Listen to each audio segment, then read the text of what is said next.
some people in the process. The drug cocktail for your miracle cures only costs you $20,000 a year. It's cheap. So they can make a lot of money off of people as they go out. So the Nazis came over here. Unfortunately, I have to report to you, there's several new books that have come out recently. One is called The Nazi Connection, The Human Genome Project. Those of you who have never heard of the term eugenics should read it. It's Oxford University Press. The author is Stephen Kuhl, a German. Horrifying reality is that Hitler's racial hygiene agenda was our creation here in the United States, funded by Rockefeller and Rockefeller University and Rockefeller-funded researchers who were beginning to do the first research in human genome, human genes. And what they did is in the late 20s, early 30s, started to fund a lot of these studies. And then you remember in the South in the 20s, of course, if you had laws, you had racial laws, where if a black married a white, they were arrested. And the basis for that, for the laws, was the Rockefeller-funded racial hygiene research, which showed, of course, blacks are genetically inferior to whites. And so, in 1932, when Hitler starts his rise, he's out of jail now, he publishes Mein Kampf, and he turns and shows the world, I'm not such a bad man. I am just following the lead of the Americans. Look at what they're doing here. But we're going to refine it, he says. We're going to say these Jews are also inferior. And the Allen and the Dulles brothers say, yeah, right on. Do it. Let's go for it. And the Jews now become the scapegoats, and of course they persecuted the gays and the blacks and the gypsies and the Christians. And in 1938, just about the beginning of the war, of course you had all the brilliant Jewish researchers. They were purged from the European universities. Where did they go? They came here, many of them. Some went to Argentina, but many of them came here. And the work was continued here as well as over there in the concentration camps. They continued to refine the genetic predispositions to all sorts of things, from eye color to diseases. And after the war, they continued to research over here in the United States. At Cold Springs Harbor, ladies and gentlemen, they have just completed the Human Genome Project. All of it, almost a decade, almost a century, or at least a half a century for sure, led up to just recently them completing the Human Genome Project, wherein the researchers announced having been able to now map out the entire human genome, all of the DNA sequences, all of the amino acid sequences in the genes, and they know now the specific gene sequences associated with every predisposition of disease in virtually every race. Or at least they're very close to that. They've mapped it all out. Is it any wonder that 2 Thursdays ago, the Pope, for the first time in history, came out and said, it's not creationism, it's not God, it's genes. It's evolution of the species. It's survival of the fittest. Did any one of you think that that was a little odd? See, now do you see the connection? So, the fact is that they have designer viruses now. They do have the capacity now to create a virus, which literally could seek out and find the specific gene sequence that causes, for instance, Jewish women to develop breast cancer. And you read that 2 months ago in Associated Press release. Or 2 weeks ago you read that blacks, they had found the gene sequence that caused blacks to be more susceptible to EBOLA virus infection.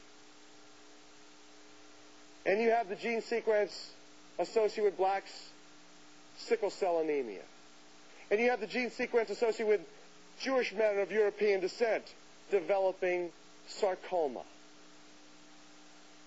And you know what causes problems in American Indians, and you know what causes problems in Japanese, and you know what causes problems in Chinese. I don't need to tell you anymore. Now, a year ago, July, in the Council on Foreign Relations magazine, what I saw was a full-page spread paid for by the Population Council in New Jersey. Of course, another most plausible Rockefeller-funded agency. And what does it say? Calls immediate attention to council members, a plea to council members to recognize the urgent need to reduce the United States population by 55% down to 1947 levels. That's not third world countries. That's the United States. That's here. And you could say, well, why? There's no population problem here. I don't have an answer. Why don't you ask the Rockefellers? But now let me ask you this.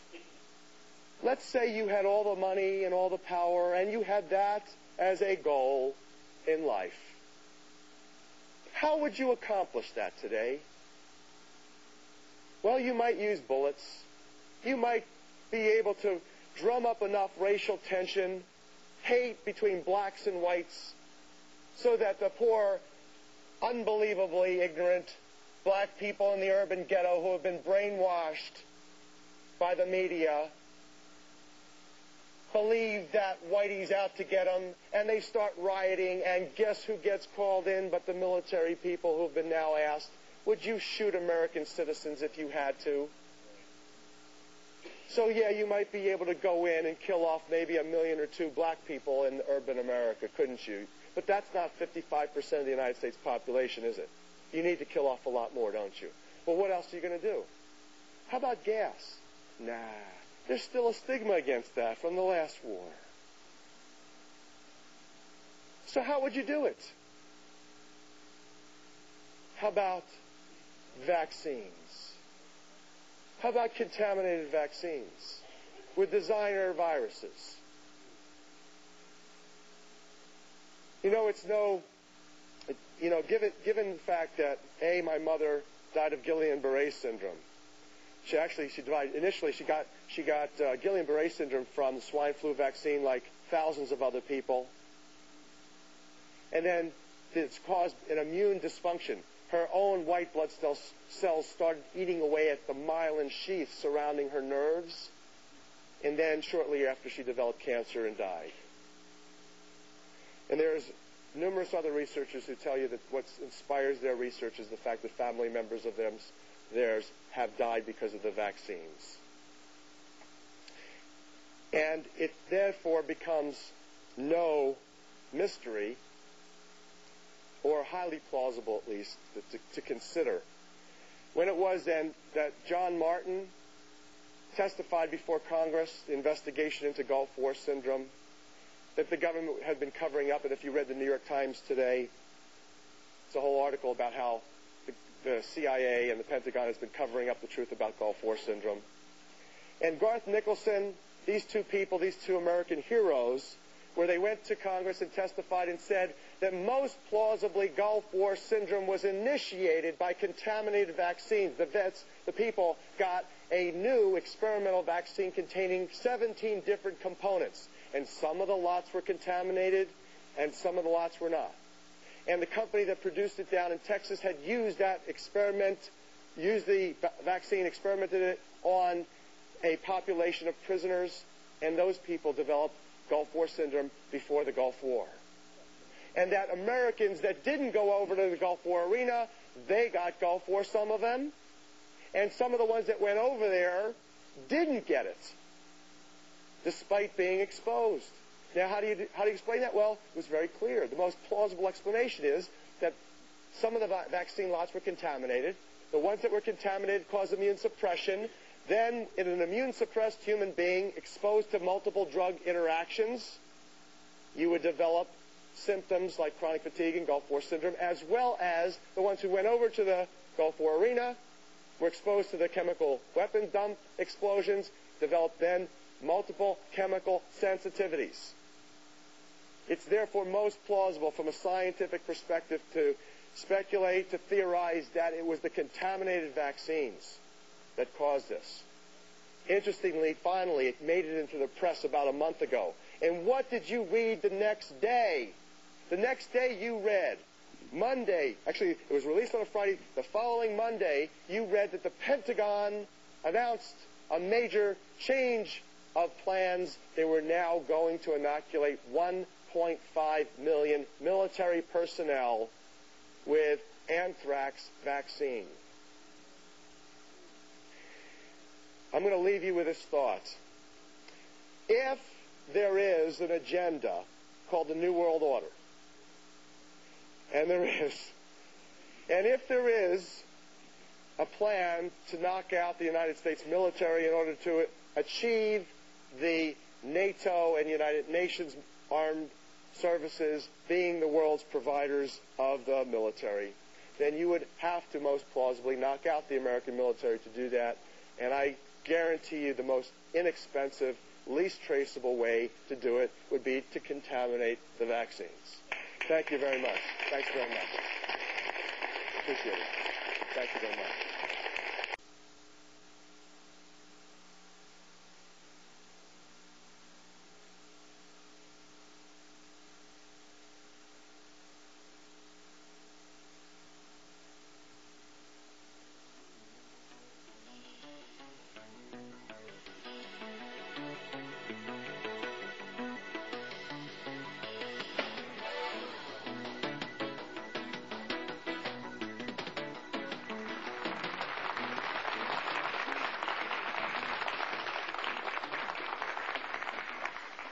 Well, good evening. I'm glad you're back for session 2. Haven't been horrified out of your wits. You know, it's interesting that I would be, my name would be Horowitz, horrible to Horowitz, you know, presenting this information. So many people requested that I go into a little bit more detail about vaccines and what the risks are, and talk a little bit about more in depth than what we are typically told as parents, who are just told that we're mandated now by law to give our children a whole series of vaccines. And they're now getting us vaccines and planning vaccines for everything. I was just reading this month's issue of the Journal of the American Dental Association, where they're planning vaccines even for gum disease and tooth decay, and of course genetic engineering to even change your tooth color. So you know, it's bizarre. It really is. It's absolutely bizarre for me. Things that I remember and you remember too, things like chicken pox and measles, which we didn't even think about. You know, we had these and it boosted our immune system and we lived through it. Now they have vaccines for them, and we don't give our children the chance to develop their natural immunity. Well, so I was pressed by Stan at the Prophecy Club to include a segment tonight on vaccines. Cancer, chronic fatigue, AIDS, and other of the modern maladies, including Gulf War syndrome. And if I had a full day, typically on a full day program, or at least a half a day program, I would go into how to protect and heal ourselves in our world. And I'm going to just suffice it by sharing with you a website address. There is a website that you should contact, and for those of you who are not on the internet yet, you can go to your public library or your schools and have somebody there, a teacher or a student or a librarian, help you gain access to the website tetrahedron.org. And I'll spell that for you.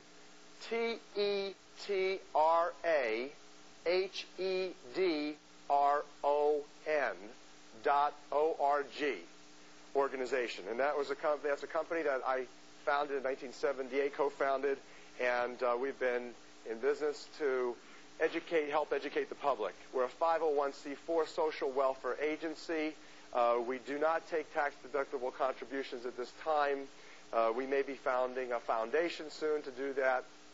But we basically stay afloat because of we made it kind of hard on ourselves. We said, well, we don't want to take government money. We don't want to take taxpayer money. We want to take people's money without giving them something tangible. So we felt that we would produce educational products and provide educational services, and that's what we get paid for. So we're not asking you for your tax-deductible contribution through tetrahedron, but typically on a half-a-day program, I will talk about what you need to do in order to boost your immune system so that when the coming plagues come, and they're presently here already, then things like chronic fatigue, you can help to treat yourself, things like AIDS, HIV people. And what we provide, for example, on that website, besides links to all the individuals and organizations that are making a difference in this area, in these areas including natural health, chronic fatigue, Gulf War syndrome, AIDS, we have both legislative information. We have letters downloadable. We have a website page where you can click on a state, down pops all the legislators from your state, names, address, telephone numbers, email addresses. You can literally email a half a dozen legislators in 20 minutes, or less, actually 5 minutes you can email them. And there's sample letters there for political action. There's also information in the FTP downloadable access file, public access file. There's lots of free information, which is extremely interesting. And for example, if you go into the public access file, there's RX, prescription for immune suppression. And this is a 3-page document you can download for free. And it is essentially Joan Priestley's, who's an MD from Alaska, who has been very successfully treating over 600 HIV, AIDS, and chronic fatigue patients using natural healing methods as well as Chinese herbs, natural antivirals, and a whole assortment of nutritional lifestyle ways to enhance your immune system and protect you from all sorts of different germs. You don't need to go out and buy AZT, nor do you have to go out and pre-medicate yourself with tetracycline, which some people are now out there disinforming the public about. At any rate, by way of introduction, we've talked a little bit about vaccines, how the 1974 experimental hepatitis B vaccine most plausibly brought AIDS into the world. I shared with you that oral polio vaccines that were contaminated in 1960, late 50s and early 60s are still to this day contaminated with monkey virus and monkey virus genes. I'm sure you have some questions as to, well, how do we diagnose those types of things? How do we treat those things? Should we be concerned? Well, again, as I shared with you at the beginning when we started the first session, God created us, our bodies, our immune systems, far beyond the reach of the wildest imagination to perfection. And we really have the capacity to heal and remain healthy, so that as long as we do not sin, so long as we do not go off the mark, so long as we listen to the Lord speaking within us, and that happens through simple things like body sensations, physical body sensations, and emotions and feelings. These are the signs that God gave us, the internal feedback system that lets us know when we are sinning, when we are off the mark, or when we need to do something that we may not be doing, such as good nutrition, exercise, fitness, spiritual growth, self-esteem, recognizing the beauty and the magnificence of who we are as human beings and sharing that with others, the spiritual components, of course, meaningful life, work, purpose in life. And I'll give you a great example. My own grandfather, he died at 93. He was a chain smoker. He smoked Camels, unfiltered, for 70-some years. And he did it the worst possible way you could ever imagine it. He cut them into thirds. And he smoked only the thirds, the most roughest tar, nicotine, the hottest part of the cigarette he would smoke. And the only reason why he died was he willed himself to die. And the story goes like this. My grandmother, who he cared for more than 50 years, he loved her dearly. His purpose in life was to love her and take care of her. And she him. Well, she aged faster than he did, and he now found himself one Christmas. She had fallen down just before Christmas, broken her hip. They rushed her to the hospital and put her back together. And my father was then told by the physicians there that you have to put your mom into a nursing home because your father, 93 years, God bless him, he can't take care of her anymore. And so my grandfather protested. He says, no, he says, my whole life is built around this lady. I want to take care of her. Even though we live on the second floor of an apartment, I'll shop, I'll go out, I'll cook, I'll do whatever. He says, you take her away from me and I will die. And my father, did the best he thought he needed to do, and he talked to his brother about it, and they both decided together, sorry, Dad, we're putting Mom into a home, and you're going to like it, too. It's a nice place. It's only 2 blocks from here. It's right on the ocean. You'll love it. Anyway, they did it. 2 weeks later, he was dead. And he died so fast, it was a mystery that they asked for an autopsy to be done to find out what he died from. And I was there in the ward when the physician came out of the autopsy room, and he said to my father, he says, Mr. Horowitz, quite honestly, I don't understand how this man could have lived for the last 20 years. He says every bone and muscle and organ in his body was littered with cancer. Now, this was a man who prayed 3 times a day, and he loved his wife, and his purpose in life was fulfilled only by caring and loving her. So, despite the fact that we're being faced with horrifying realities in the world, once we grasp the essence and the power of the Lord in spiritual health, then I think we can overcome the worst of cancers. Amen. So, with that context again, I'll start. And, looking at this issue, this can of worms of AIDS and cancer and chronic fatigue and sudden infant death syndrome, could these things be related to vaccines? And I suspect strongly that there are. I showed you earlier this diagram of AIDS patients by half years, AIDS diagnosis by half years. Something bizarre happening in New York. Here again, I showed you with regard to IV drug users how the IV drug users, clearly their high-risk behavior is not what really apparently caused their being seropositive for the AIDS virus. It was the 74 experimental hepatitis B vaccine that we covered in the last segment entitled Emerging Viruses, AIDS, and Ebola. And so it's interesting that the world's pioneer in recombinant virology. Many of you might have seen a movie recently called The 12 Monkeys. And in there was a Christopher Plummer played the role of an eminent retrovirologist or virologist from Philadelphia, from the Worcester Institute in Philadelphia. And that was Hillary Kaprowski. And here is his testimony before Congress. He says, quote, an almost infinite number of monkey viruses can contaminate the polio vaccines. As I said to you, today's polio vaccines are contaminated. So let's start with the polio vaccine and look at that. We have been so disinformed, it is horrifying. Interesting, I recall Adolf Hitler's words, if you tell a lie long enough, eventually it will be believed as truth. The greater the lie, the more likely people will believe it.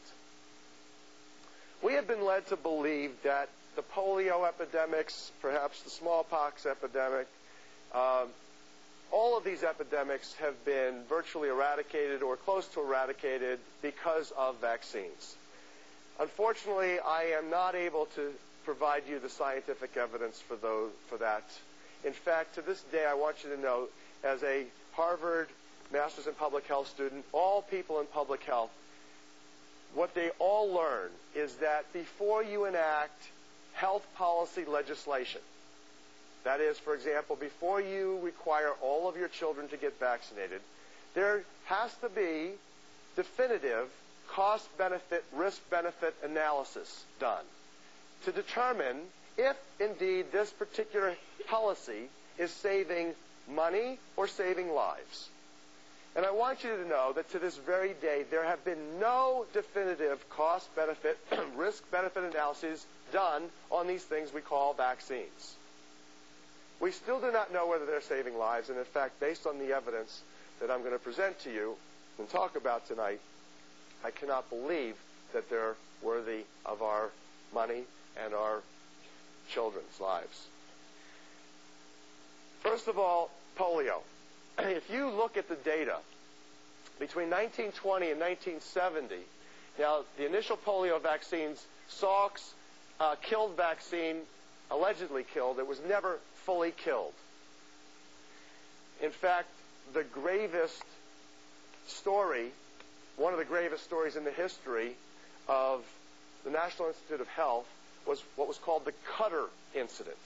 Cutter incident, which was when Salk first came out with his vaccines, and shortly followed after in the early 60s by Sabin vaccines, there was a company by the name of Cutter which produced a vaccine that was supposed to be killed, but was not.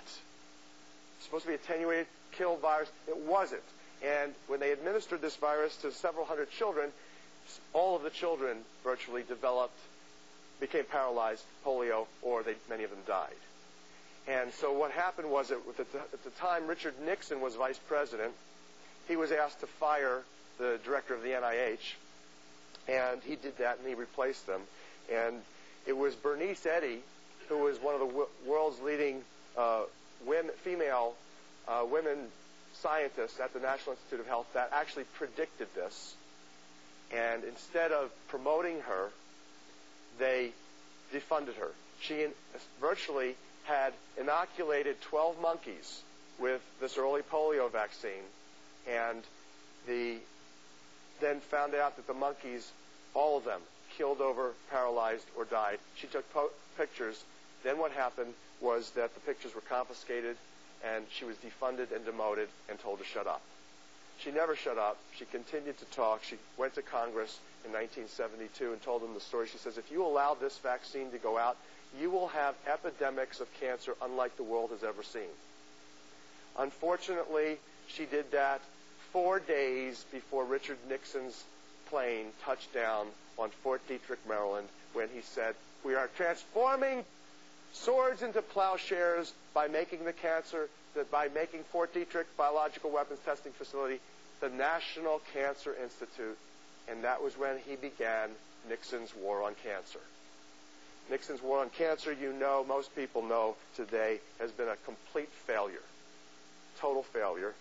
You're irradiated, or you are drugged, you are given surgery, but you are never told about the magnificent possibility of you healing yourself through spiritual beliefs, through self-care remedies, through natural antivirals and non-invasive, low-risk anti-cancer medications.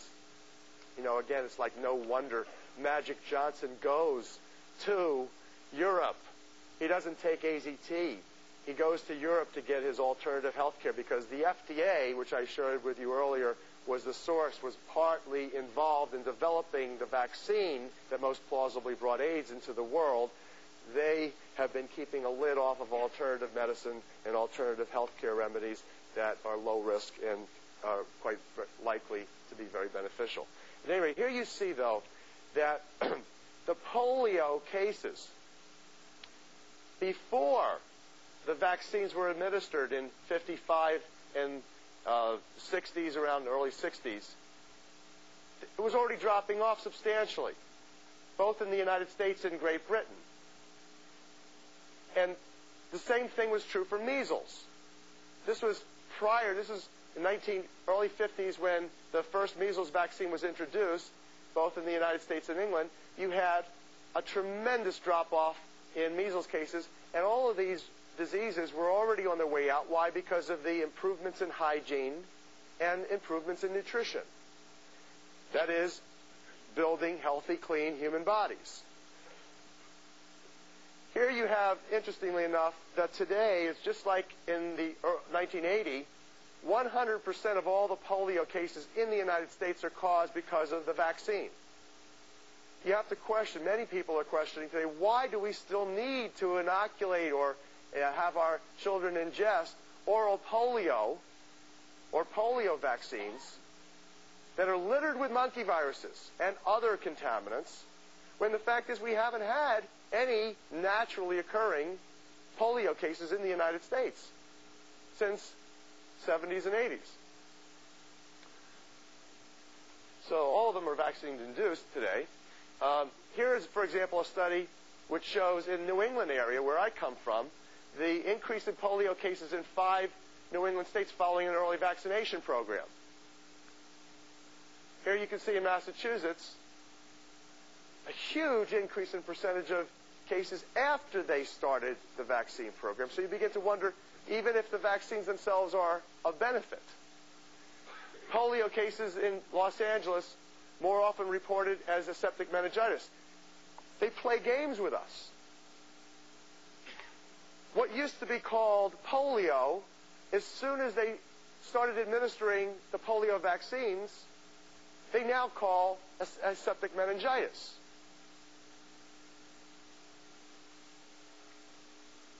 This was before 1955. This is the polio cases. This was the aseptic meningitis cases. This is after 1966. Look at the difference. So it was Jonas Salk even who said, you know, when you inoculate children with polio vaccine, you don't sleep well for 2 or 3 weeks. And it's now the same thing with all these other things. You know, so many other things. Hepatitis B also. I'd like to talk to you about that before we finish this evening. So the standards for defining also polio changed after live viral vaccines. The standards included the case definition. For example, they now have a new definition of the epidemic. They require more cases now after the vaccines than before. It used to be 3,500 for 100,000. Now it's down to 20. Or 35 instead of 20. New definition of paralytic polio make it more difficult to confirm. That's with the aseptic meningitis. They mix you up. They've mixed the physicians up. And, of course, who trains the physicians? It's the pharmaceutical companies. Literally, for years, I tried to have Tetrahedron provide educational seminars and services to hospitals. And you know what I was told? Fine, you're welcome. Who's paying? Which pharmaceutical company is supporting you? We have no money for you. You have to have a grant from a pharmaceutical company. Well, fine, no problem. But the fact is that they don't allow anyone in unless you're towing the line, basically, with the knowledge and with funding from the pharmaceutical company. So the vast majority of education that the physicians receive is through basically the main line of what the pharmaceutical companies want. And then, as I said, aseptic meningitis cases, they counted as polio before the vaccine was introduced. Now, percent of measles and pertussis. Pertussis is a horrifying reality. Here you see, this is percent of people who developed measles,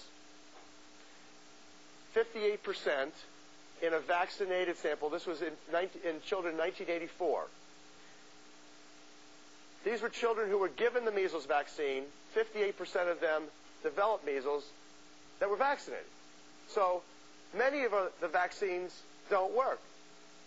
You think that you're safe? No, you're not necessarily. This is pertussis, whooping cough.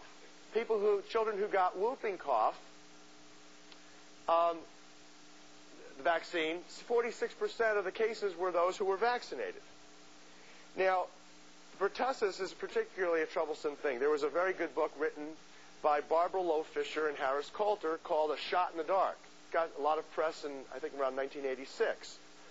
The story goes like this. Barbara Lowe Fisher, she took her child innocently to get a pertussis vaccination, what's called a DPT, diphtheria, pertussis, tetanus. And as a result, the child developed extremely high fever, started crying, high-pitched cries, and went into convulsive seizures and was damaged, brain damaged for life. And Barbara Lowe Fisher, investigative reporters, began to investigate to find if there were any other parents who had this problem, and she found 40,000 other American families who had the same problem. And she started an organization called the National Vaccine Information Center, which also is we directly link to through the website tetrahedron.org. And you can go right there today. They're the leading organization involved in educating the public in terms of the vaccine risks, and they are the principal consumer advocacy group for legislation, which they passed because of Barbara Loe Fisher and her group's efforts in 1986 to get Congress to fund all of the families and pay for all the damage that was done to these children. Well, to make a long story short, they never got the money. And Gingrich et al., when they took over in Congress, they slashed it, eliminated it, and now Barbara Loe Fisher and her group needs the financial support of all of us again to go back and do the whole political action thing all over again. They never got a penny. So, but at any rate, it's still to this day, pertussis is one of the most risky vaccines. So the DPT vaccine, that you should be aware of. The P component of that is particularly hazardous. Now again, here you see percent decrease in pertussis death prior to the vaccine introduction in 1936.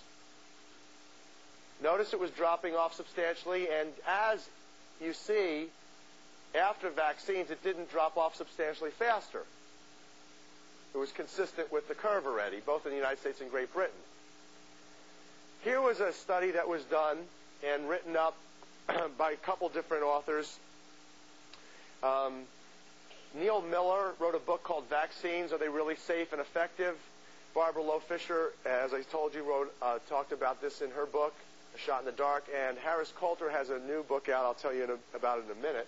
But here was a study that was conducted where they took a 17-day record of a child who had gotten pertussis vaccine. And they saw that the vaccine induced a rise in weighted apnea-hypopnea. In other words, difficulty in breathing. This was a typical child. This was now before the vaccine. This was at the vaccine. And this was after the vaccine. You notice the difficulty in breathing of this particular child. There were numerous cases like this. Here are the additional signs and symptoms of toxic reactions to children given DPT. They range from high fever and pain, swelling, diarrhea, projectile vomiting, sleeplessness, high-pitched screaming. Imagine your child screaming for hours at this high-pitched, I mean, literally, if you think about it, satanic high-pitched. It's like the child is possessed. Inconsolable crying, seizures, convulsive seizures, collapse, shock, breathing problems, brain damage, and sudden infant death, or SIDS. Now, you should know that there are contraindications that are published contraindications for children for polio. Children less than 6 weeks old should not be taking this. People who are ill, have cancer, or lymphatic problems should not be taking this. How about the measles vaccine? Children less than 15 months of age, pregnant women, people who are ill or allergic to eggs, chickens, feathers, have cancer, blood disease, or immune system problems should not be taking this particular vaccine either. Now, what are some other common vaccine contaminants? As Dr. Martin discusses in the foreword to my book, Emerging Viruses, AIDS, and Ebola, again, he's one of the world's leading vaccine contamination analysts. He says all of the live viral vaccines are potentially contaminated and risky because of the manner in which they are produced. He says, he goes on to say that there's no reason for this. A, because they could be producing these outside of animals these days. They have the technology to produce them in under cleaner circumstances. And number two, we have the PCR analysis, we have the techniques capable of diagnosing the contamination of vaccine lots.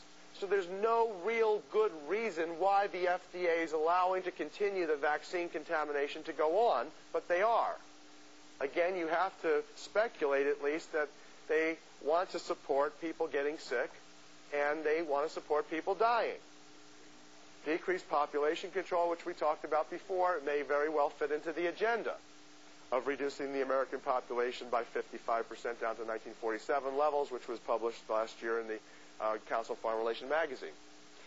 And then, so what's in these vaccines? Well, everything from SV40, simian virus 40, simian cytomegaloviruses, mycoplasmas, which Dr. Garth Nicholson has found, interestingly enough, in Gulf War syndrome patients, which I also talked about earlier, and I'll talk a little bit about again. This was what Dr. Nicholson found in 55% of Gulf War syndrome patients, which was a mycoplasma, which was a common vaccine contaminant. Mercury, because there's mercury preparation. Some of the preparations are mercury aluminum. Simian foamy retroviruses, which contain that unique enzyme called reverse transcriptase that calls for life to operate in reverse, just like in AIDS and in leukemia. And formaldehyde. Are there links to cancer? I believe indeed there are. This is a chart which indicates the percentage increase in incidence of lung, soft tissue, and other cancers since 1973. And as I mentioned earlier, we've had between 1902, when they began the cancer registry, we've had a huge increase, although prostate cancer and breast cancer were flatlined between 1902 and 1970. All of a sudden, I told you, it has gone up dramatically. Here you can see, actually charted, is the rise just between 1973 and 1988 in 4 common soft tissue tumors compared to other cancers. Now, what are these? Lymphoma, breast cancer, prostate cancer, and one I won't talk about, melanoma, because indeed it could be because of the sun's effects, because of the radiation that we're receiving more now. Possibly, I say possibly, associated with the depletion of the ozone layer, possibly, and other environmental contaminants. But here we have lymphomas, which virtually was non-existent. Not really. We found there was this thing called Burkitt's lymphoma. Where did we find that? In Central Africa. And it was not a particularly invasive form of lymphoma.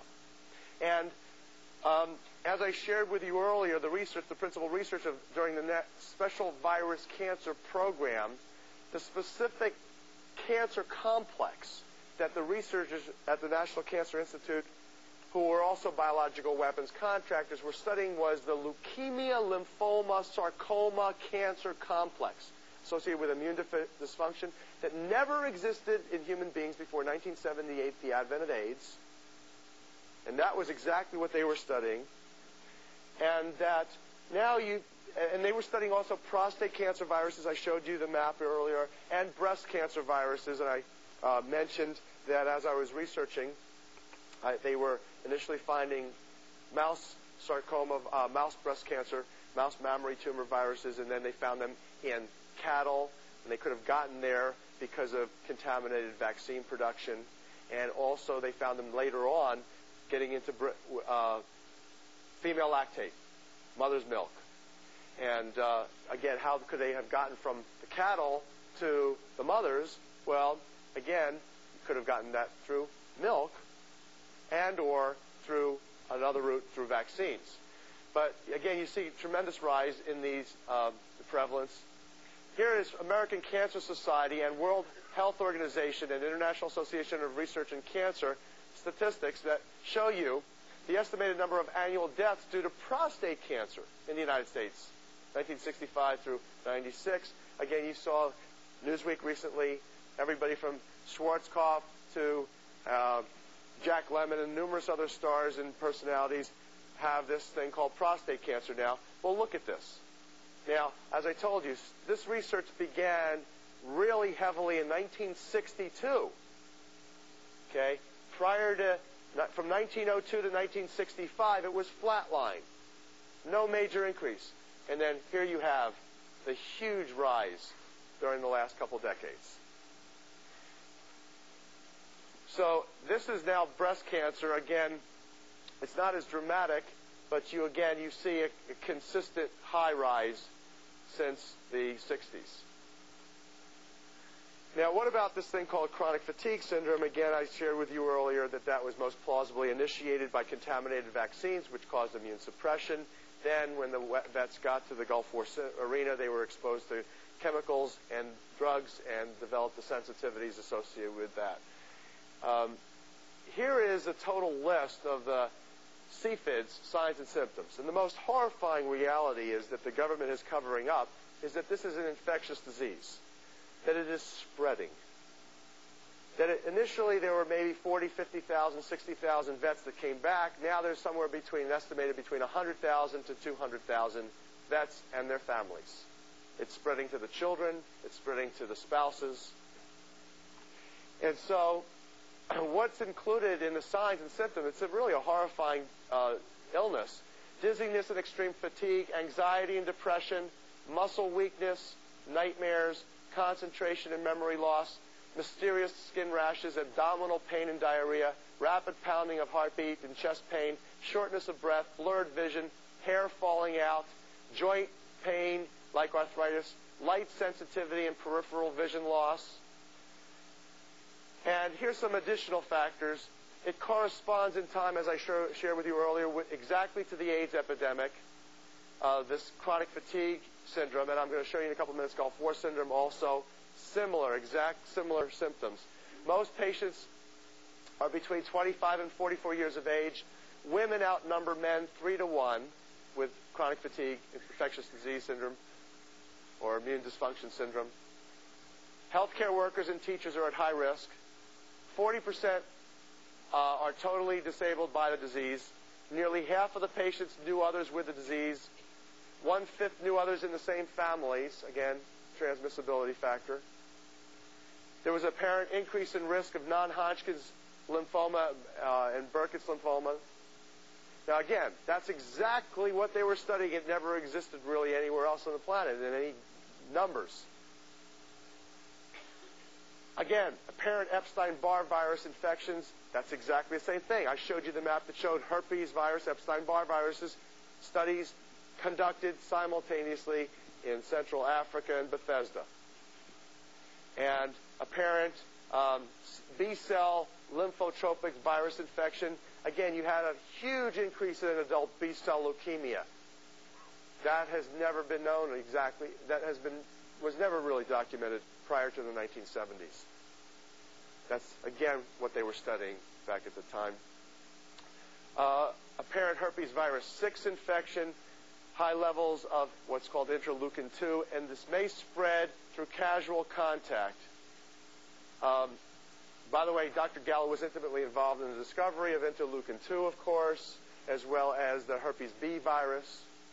And it may spread through casual contact. There are also brain lesions on magnetic resonance imaging, and there are possible links to multiple sclerosis, which itself also has been increasing rapidly over the past several years. So that's CFIDS. Now, what about Gulf War syndrome? As I shared with you, this is from Dr. Nicholson. I had the privilege of hearing Dr. Nicholson speak a couple weeks ago when the American Academy of Environmental Medicine met in Boston, and Dr. Nicholson was one of the speakers. I was also one of the speakers, but it was a privilege to hear him share his stories. And this was one of his graphs where he shared that the overlap between CFIDS, chronic fatigue, immune dysfunction syndrome, and Gulf War, it's almost the same disease. So that's essentially a quick overview of the vaccines, some of the contamination risks, and what I did in the process of preparing for this program was I looked at the evolution of monkeys and monkey viruses and kind of traced all of the concerns that Dr. Gallo had raised initially when I shared with you earlier today that there was a lack of homology, he said, and there was a lack of biotechnology, and there was, the lack of the monkey. Well, he never said that the monkeys did not come from Bionetics. In fact, he told me that the monkeys did, in fact, come from Bionetics research laboratories. But ultimately, I concluded that the Bionetics research labs was intimately involved in the supply of the monkeys that most plausibly contaminated the vaccines that brought AIDS and Ebola viruses, that brought the AIDS virus to North America and Central Africa in 1974. I want to also talk about the hepatitis B vaccine. And this is, I think, the clearest. I'm going to call on your common sense now, because this is the clearest issue, I think, in terms of showing you, me, the world, that what we're doing to our children doesn't make sense. Hepatitis B, researchers know, physicians know, is principally a blood-borne pathogen, sexually transmitted disease primarily.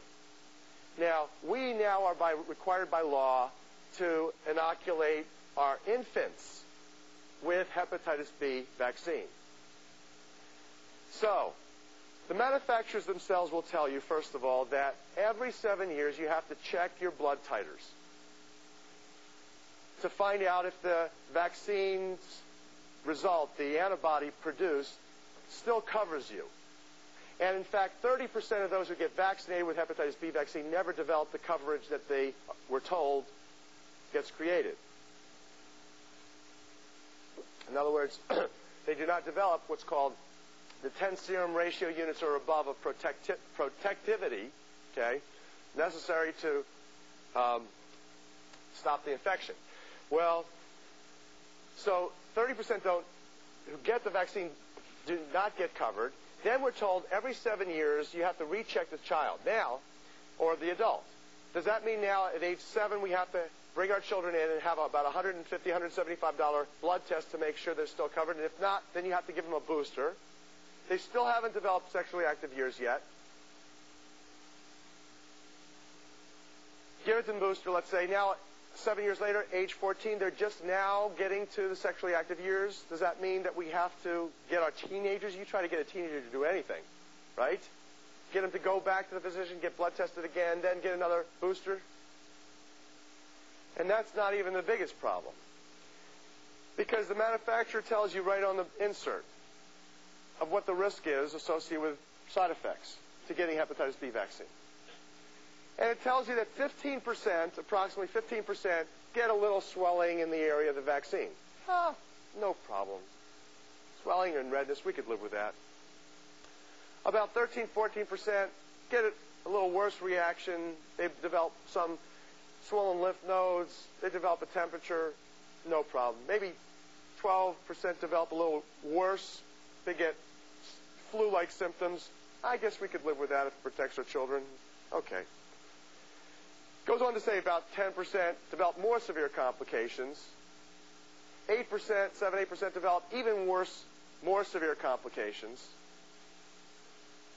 2, 3, 4% extremely severe complications, potentially chronic for life.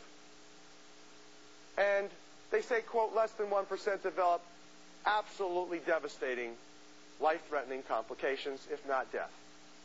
Now, when they tell you, a pharmaceutical company, today tells you less than 1%, you have to figure at least 1%. So let's take, conservatively, 1% of America's children that are at risk every 7 years, so long as they have to get revaccinated. So what's 1% of America's kids? Well, how many kids do we have in the United States? Well, I've read recently that there's approximately 50 million. Okay, well, let's be ultra-conservative. Let's say 20 to 30 million. What's 1% of 20 to 30 million? 200,000 to 300,000 of our children are going to be severely damaged by the hepatitis B vaccine alone that the Clinton administration has just made required for all of our infants. Last year in the United States, about 43,000 people died of AIDS. About 60,000 women died of breast cancer. About 50-some-odd thousand men died of prostate cancer. Over the next several years, we will likely have close to 200 to 300,000 of our children either dying or completely brain dead as a result of the hepatitis B vaccine. I ask you, does this make sense?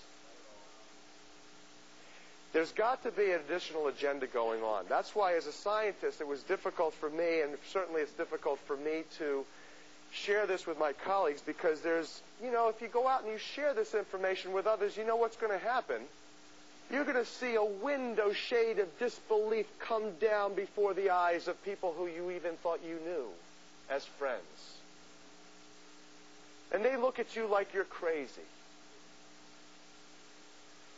And that's a tribute to the Sloan Foundation and the MIT studies in mass brainwashing technologies, because they are brain dead.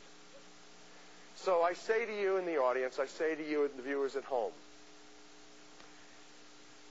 you're welcome to not believe anything I have to say here tonight. Quite honestly, I don't even care if you believe me. In fact, what I'm offering you is a gift. I'm offering you a little flashlight to shine your way through the darkness that we're now facing in this country and in this world. It's really up to you whether you take this flashlight and use it or not. And unfortunately, what most of you are going to have to do is go through, kind of like Elizabeth Kubler-Ross's death and dying model.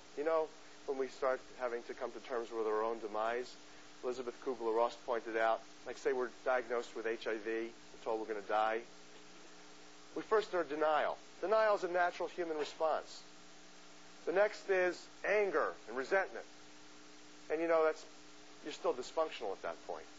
The third is acceptance.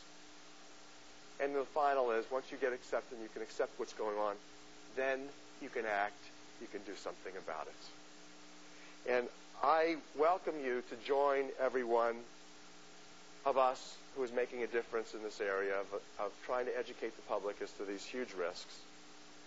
And I welcome you and I bless you if you are stuck at any level of denial or indifference or in anger, to move on to the next step. But at any rate, I greatly appreciate the gift that you have given me by having this opportunity to present this information to you. And I wish you Godspeed in protecting yourselves and your families. At this point, I'm sure one of your questions is, do I recommend vaccinations for children? And unfortunately, I can't not recommend them. I can't recommend them. I will say at this point, I can no longer, as a public health professional, in good conscience, recommend any of the vaccines until there's a thorough, independent congressional investigation into all of the published facts.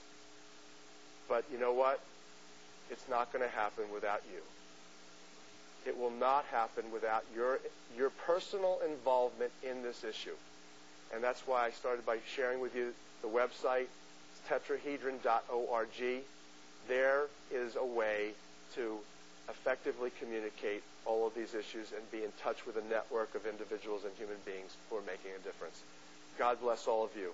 Thank you so much. I appreciate it.